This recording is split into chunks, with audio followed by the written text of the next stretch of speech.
نحمده ونصلي على رسوله الكريم اما بعد فاعوذ بالله من الشیطان الرجیم بسم اللہ الرحمن الرحیم۔ اور شریعت کیا ہے؟ شریعت اعتدال کی راہ ہے۔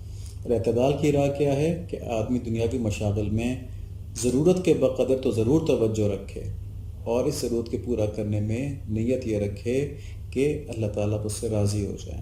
شریعت کی پاسداری جو ہے یہ اس کا طریقہ ہو، یعنی دنیا میں ضرورت سے زیادہ انفاق کر کے اپنی صلاحیتوں کو، اپنے وقت کو صرف اس دنیا کی ترقی میں ضائع نہ کر دے، کیونکہ یہ ترقی تو ویسے بھی جیسے بھی بات ہوئی نا بقدر مقدر ملنی ہے۔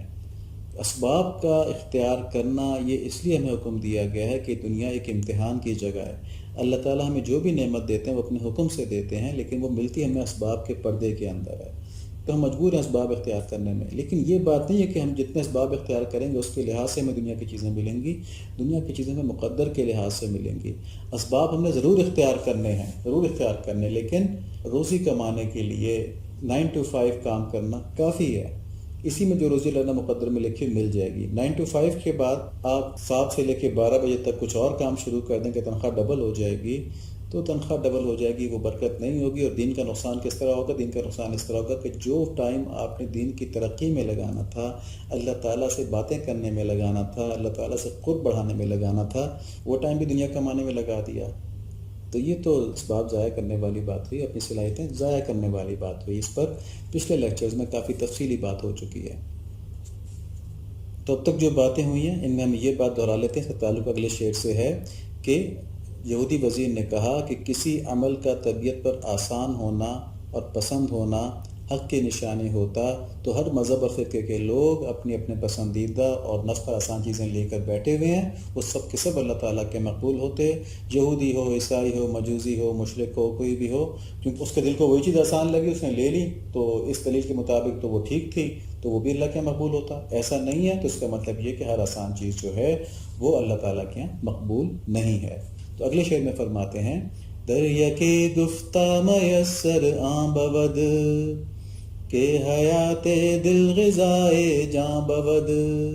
ایک میں کہا کہ آسان چیز وہ ہوتی ہے جو دل کی زندگی اور جان کی غذا ہوتی ہے، یعنی کہ اس بات کے اوپر کہ ہر آسان چیز جو ہے وہ اللہ تعالیٰ کو پسندیدہ نہیں ہوتی، وہ دین حق نہیں ہوتی، اس کے اوپر ایک کنڈیشن لگا دی یہاں پر کہ ہر پسندیدہ چیز تو نہیں، لیکن جو چیز روح کو اور پاکیزہ قلب کو ان کو پسند ہو تو اس کا حاصل کرنا تمہارے لیے جائز ہے، اور اللہ تعالیٰ نے اس کا حاصل کرنا تمہارے لیے آسان بھی کر رکھا ہو تو یقیناً اللہ تعالیٰ کی تمہارے لیے پسند کی ہوئی چیز ہے، اور وہی دین حق ہے، کیونکہ یہ سب باتیں جو روح کو اور قلب سلیم کو پسند ہوتی ہیں وہ تمہاری فطرت کا تقاضا ہیں، اور کوئی بھی سچا دین جو ہوتا ہے وہ انسانی فطرت کے عین مطابق ہوتا ہے۔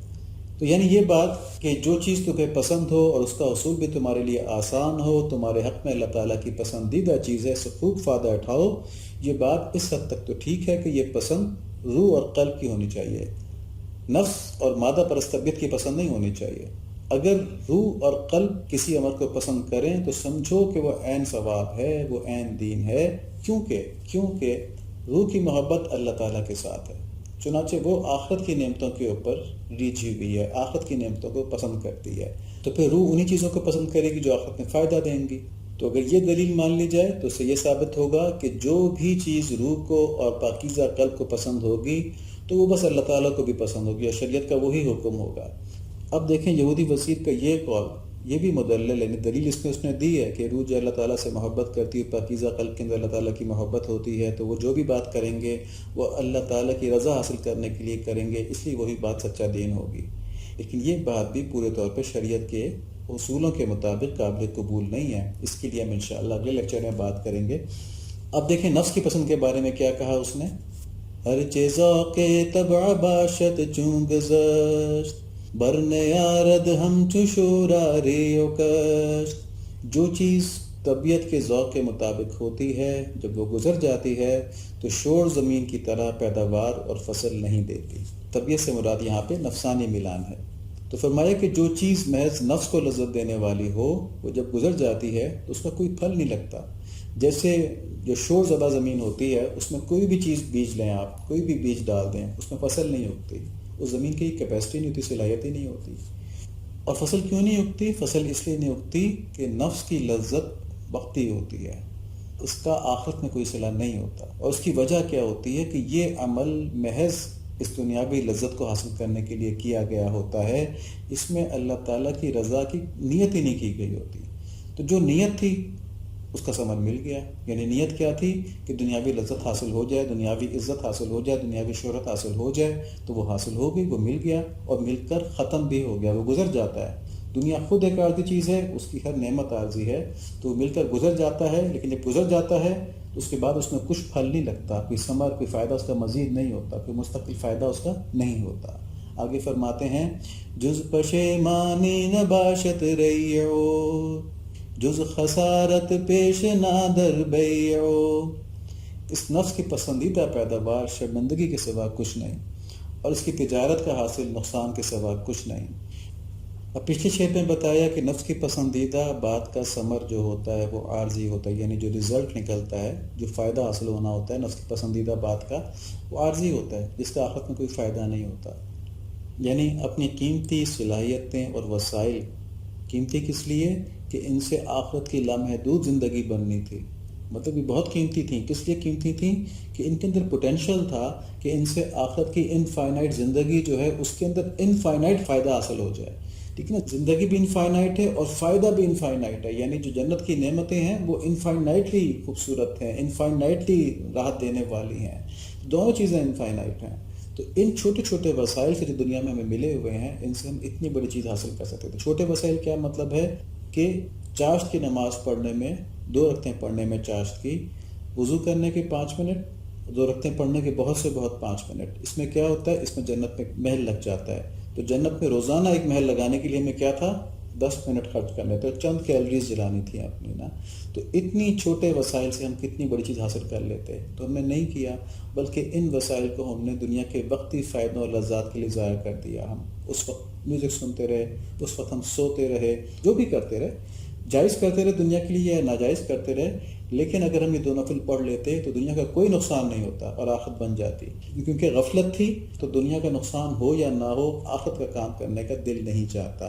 تو جو بھی ہم نے اس وقت کیا، یہ مثال کے طور پہ بتایا جا رہا ہے کہ 4 2 نفل مثال کے طور پہ بتائے جا رہے ہیں. تو جو بھی ہم نے ان 2 نفل کے جو پڑھنے کے 10 منٹ تھے اس کے دوران کیا، اس کا فائدہ وقتی تھا، وہ لذت وقتی تھی، وہ ضائع ہو گئی، اور اس انویسٹمنٹ کا ہمیں کوئی فائدہ نہیں ہوا. تو ایسی تجارت گھاٹے کا سودا ہے. اور اس گھاٹے کے سودے میں ایک تو آخرت ہے کہ آخرت کے لحاظ سے کچھ نہیں ملا، لیکن اس گھاٹے کے سودے میں دنیا کی زندگی بھی شامل ہے. دنیا کی زندگی کے اندر بھی جو ہمیں سکون ملنا تھا شریعت پہ عمل کر کے، وہ نہیں ملا. جو عزت ملنی تھی شریعت پہ عمل کر کے، وہ نہیں ملی. اب اس میں ہم اکثر ایک مثال دیتے ہیں سمجھانے کے لیے. جیسے شوگر کا مریض جو ہے وہ میٹھے کی لذت حاصل کرنے کے لیے میٹھا کھاتا ہے. جب میٹھا کھاتا ہے تو کیا ہوتا ہے؟ ایک طرف تو اپنی کوالٹی آف لائف خراب کرتا ہے، صحت خراب ہوتی ہے، اس سے کوالٹی آف لائف خراب ہو جاتی ہے. دوسری طرف اس کی عزت بھی ایک طرح سے جاتی ہے. کس طرح جاتی ہے کہ لوگ اس کو تانے مارتے ہیں، کہتے ہیں تم بچے تو نہیں ہو، تم کیوں جانتے بوجھتے اپنا نقصان کرتے ہو، تمہیں خود پر قابو ہی نہیں ہے، تم کیسے ناسمجھ انسان ہو. اس طرح کی باتیں کی جاتی ہیں تو اس کی عزت بھی جاتی ہے. چنانچہ اس شعر میں کیا کہا گیا کہ اپنے وسائل اور صلاحیتیں اگر کوئی صرف نفس کے لیے انویسٹ کرے تو اس سے صرف نقصان ہی ملتا ہے، اس سے فائدہ نہیں ہو سکتا. آگے فرماتے ہیں عام یسر نبود اندر عاقبت، نام او باشد معسر عاقبت. انجام کار وہ آسان نہیں ہوتی اور آخر میں اس کا نام دشوار یاب ٹھہرتا ہے. تو معسر از میسر بازداں، عاقبت بنگر جمال ایواں. تو دشوار اور آسان کے فرق کو سمجھ، اس کے اور اس کے نتیجے کے حسن پر نظر رکھنی چاہیے. یہ بڑے پیارے شعر ہیں. اس میں ایک خاص بات کہی گئی ہے، اور وہ یہ کہ آسانی اور مشکل صرف کسی کام کو شروع کرنے میں نہیں دیکھنی، بلکہ اس کے انجام کے لحاظ سے دیکھو. عموماً آدمی آسان کام اس کو کہتے ہیں جو کرنا آسان ہو. مولانا یہاں فرما رہے ہیں کہ آسانی یہ نہیں ہے کہ اس کام کا کرنا آسان ہو، بلکہ یہ دیکھو اس کا انجام بھی آسان ہے کہ نہیں، اس کے جو نتیجہ اس کو برداشت کرنا بھی آسان ہے، راحت والا ہے کہ نہیں. تو نفس کے لیے جو کام کیا جائے وہ شروع میں نفس کی خواہش کی وجہ سے، حرص کی وجہ سے، حیوانی جبلت کی وجہ سے آسان لگتا ہے، لیکن انجام کار اس کی وجہ سے دنیا اور آخرت دونوں کی پریشانیاں آتی ہیں، اور ان پریشانیوں کو برداشت کرنا بہت دشوار ہوتا ہے. اور اس کے برعکس جو کام آخرت کے لیے کیے جائیں وہ شروع میں تو مشکل لگتے ہیں، لیکن انجام کار ان سے دنیا اور آخرت دونوں کی خیر اور راحت ملتی ہے۔ دیکھیں دنیا کی بھی ملتی ہے۔ ایک مثال دیکھ لیں کہ کسی آدمی کا اللہ معاف فرمائے کسی کے ساتھ بھی ایسا نہ ہو، لیکن فرض کریں کہ کسی آدمی کے جوان بیٹے کا کسی حادثے میں انتقال ہو گیا۔ اب اگر وہ آدمی دنیا دار ہے تو اس کی تو سبھی کچھ اجڑ گیا، ٹھیک ہے، اس کو جو غم لگے گا اور جو اس کے پاس سہارے کوئی نہیں ہوگا، مطلب ایک بیٹے کے جانے کا، جوان بیٹے کے جانے کا غم جو ہے، اس میں وہ اللہ تعالیٰ محفوظ فرمائے شفا بھی کر سکتا ہے کہ یہ کیا طریقہ ہو جی، میرا بیٹا ہی لے لیا، مجھے کس گناہ کی سزا ملی ہے، ایسا ظلم کون کرتا ہے۔ اللہ تعالیٰ کے ساتھ شفا اس طرح کی کافرانہ باتیں اس نے شروع کر دی تو اس کے ایمان جانے کا بھی خطرہ ہو جائے گا۔ یہ دنیا پرست آدمی کے لیے ہے کہ وہ دنیا کا نقصان برداشت کرنے کا حوصلہ نہیں رکھتا، کیونکہ اس کے پاس سہارا ہی کوئی نہیں ہوتا، وہ کس سہارے کے بلبوتے پہ دنیا کا نقصان برداشت کرے۔ اگر دیندار ہوگا تو کہے گا اللہ تعالیٰ نے مجھے ایک نعمت دی تھی جس سے مجھے محبت تھی، اس کے جانے کا مجھے غم ہے، لیکن میں اس غم پہ اللہ تعالیٰ کی رضا کے لیے صبر کرتا ہوں، اللہ تعالیٰ صبر کا مجھے بہتر اجر نصیب فرمائے۔ انا للہ و انا الیہ راجعون، کہ میں اللہ تعالیٰ ہی کا ہوں، اللہ تعالیٰ کی طرف میں نے جانا ہے۔ پھر اس کو ایک آس ہوتی ہے کہ جنت میں جا کے اپنے بیٹے سے ملاقات ہوگی۔ غرض دیندار آدمی کے لیے دنیا بھی آسان ہو جاتی ہے، دنیا کی راحتوں میں وہ شکر گزاری کرتا ہے، فخر نہیں کرتا، تکبر نہیں کرتا، عاجزی رکھتا ہے، جس سے دنیا داروں کے اندر وہ محبوب رہتا ہے۔ وہ کہتے ہیں دیکھیں اللہ تعالیٰ نے اس پر کتنی نعمتیں دی ہوئی ہیں، پھر بھی تکبر نہیں ہے، پھر بھی اس کے اندر کوئی فخر نہیں ہے، یہ تو بڑے پیار سے ملتا ہے، عاجزی سے ملتا ہے ہمارے ساتھ، اور اگر کوئی مشکل آ جائے اس کے اوپر تو اس پہ صبر کرتا ہے۔ بہرحال یہ باتیں ہیں، اللہ تعالیٰ میں نے سمجھنے کی توفیق نصیب فرمائے۔ تو خلاصہ یہ کہ نشاط میں مولانا فرماتے ہیں کہ عقل مند وہ ہے، کامیاب وہ ہے جو کام کی صرف ابتدا نہ دیکھے بلکہ اس کے انجام کے حسن پر بھی نظر رکھے۔ ٹھیک ہے، خالی ابتدا آسان ہے یہ نہیں دیکھنا، بلکہ اس کا انجام بھی ہمارے اوپر آسان ہوگا کہ نہیں ہوگا۔ اللہ تعالیٰ یہ باتیں سمجھنے کی توفیق نصیب فرمائے۔ اسی لیکچر کی کنٹینیوشن آگے ہوگی، ان جو بھی کمپلیکیٹڈ مضامین گزرے ہیں ان کو مزید کلیریفائی کیا جائے گا کہ نفس پر آسان چیز، روح پر آسان چیز، نفس پر مشکل چیز، روح پر مشکل چیز، اور حقیقی شریعت کے احکامات، ان کا آپس میں کیا تعلق ہے اور ان تک کس طرح پہنچا جائے۔ اللہ تعالیٰ ہمیں وہ لیکچر کرنے کی بھی توفیق نصیب فرمائیں، اور جو ابھی تک بات تھی اس کو سمجھنے کی، اس پہ عمل کرنے کی توفیق نصیب فرمائیں۔ اللہم صلی علی سیدنا مولانا محمد النبی الامی وعلی آلہ وصحبہ وبارک وسلم تسلیما کثیرا کثیرا۔